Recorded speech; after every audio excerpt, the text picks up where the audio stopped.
Hello, welcome back to my podcast. Today, we're going to continue a subject that we've been talking about for a little while. And it's about youth and knives. What can we do? Now, as you may have noticed quite quickly, this light is really trying to pee me off, but I'm not going to take any notice of it. Now, we're all parents or grandparents, and we have a lot of young people that we look after in one way or another, and we're going to talk about what to do. Now, you've got to discuss some things with your children, not just the birds and the bees. We know they can get stuck in a different place, if you know what I mean. However, this is more real.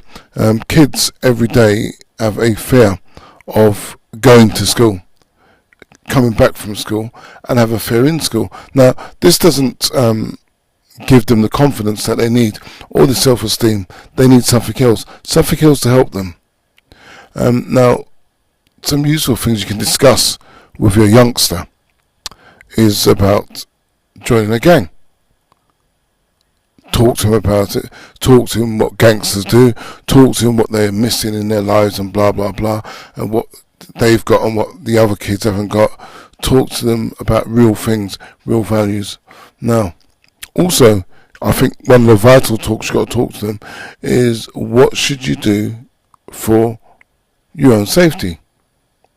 And I think that's important. Now, say for example, old Lorraine or Bobby's on the bus coming back, and they decide, first thing is, alright, we'll jump on the bus. So guess what they do? They jump on the bus, they walk upstairs, and they walk right to the back of the bus. Now, I'm asking you, why would you do that? You know, if you're going to get a problem on the bus, where is it going to be? At the back of the bus, on the top, where the driver can't see what's going on. That's where most children get robbed. So tell them, don't sit at the top of the deck at the back of the bus. Stand up if you must. I mean, the right annoying people, and you know I'm talking about, who decide that they're going to stand up right by the exit doors, like in freeze. It doesn't work, because if you stand there again, when I'm getting off that bus, I'm going to push you off the bus with me. Not because I want to, because there's no space. No space. Anyway, now, say for example, someone comes up to you and confronts you with a knife. They want to rob you. What do you do? Well, it's quite simple. You just walk away. Just walk away, make as much distance, as much daylight between you and them. And that means that you're going to have another day to do something. Now, some of you bright boys, right, think you can talk someone about out of carrying a knife. Guess what? They'll just juke you.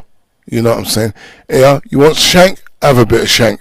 They'll give you a little bit. Maybe a little tester, like old Damiano Taylor. He died from being stabbed in the leg. A major artery, in fact it was a vein, and he bled out. Didn't take you long. You will bleed out with the excitement of everything going on, and it's not a soothing excitement. It's like a sick excitement. You're going to worry. You really are going to worry. Never try to negotiate with that kid with the knife, because he knows why he's got that knife. He knows why he's carrying a knife. Don't negotiate with him. Walk away. Doesn't matter what he says, walk away. Now, when you've done that, always report it to the police. I know sometimes they're a bit of a pain in the butt. However, you have got other ways of doing it. You can go online, you can go to Crime Stoppers or something like that. But report it. Remember, and it's for you bad boys, you roadmen, or should I say, you wastemen, alright? It's illegal to carry a knife. Now, if you're carrying a knife and you haven't committed a crime, but you get nicked by 5-0, guess what's happening? They're going to start talking about 5 years.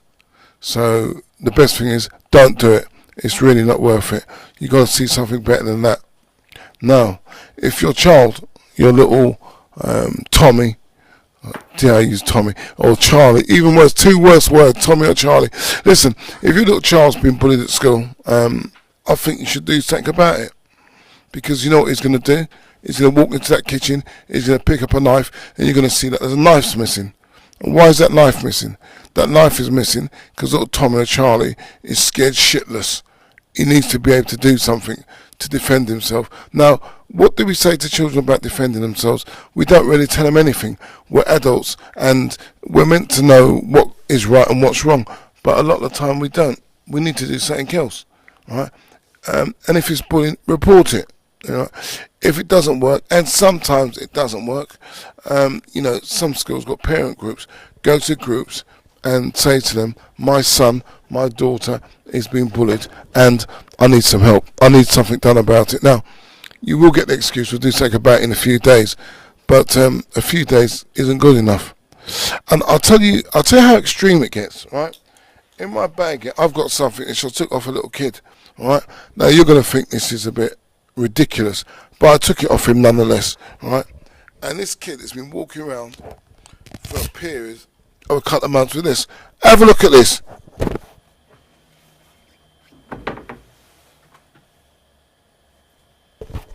Why? Because he didn't want to brush his teeth. Do you know why he's walking around with this? Because it says two things. One, he might be a bit scared of the outside world. Two, it's going to rob you, right? And when you get robbed, you're going to be in trouble. But his mum ain't got a clue what it is. He don't ride a bike, so what's he doing with one of those? You whip it off him. And I'll tell you what, you start telling him he's going to get a bit of a spanking if he doesn't put it back, because it's not good. It really isn't good. Anyway, look, I'm going to keep this short. I don't know how long I've been on. Let's have a quick look.